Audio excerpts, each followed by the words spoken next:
How to enable or disable ad blocker in Google Chrome on Android. First of all, open Google Chrome on your Android device and then make sure to log in on your Google Chrome. Then tap on three dots at the top right corner of the screen. Now on this drop down menu box, select Settings to access the settings page of Google Chrome. And then you have to scroll all the way down and select Site Settings under Advanced Options.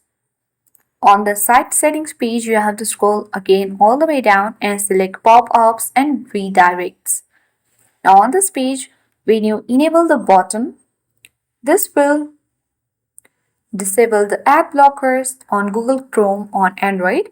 But if you will toggle off this button, then it will enable the ad blockers in Google Chrome on Android. When you come back to the same site settings page, open Intrusive Ads, and the same thing here also. If you will toggle on the button, then it will disable ad blockers in Google Chrome on Android. And if you will toggle off this button, then it will enable ad blocker in Google Chrome on Android. So I hope this video was helpful. If it was, then do like, share and comment on this video. Thank you for watching and see you in the next video.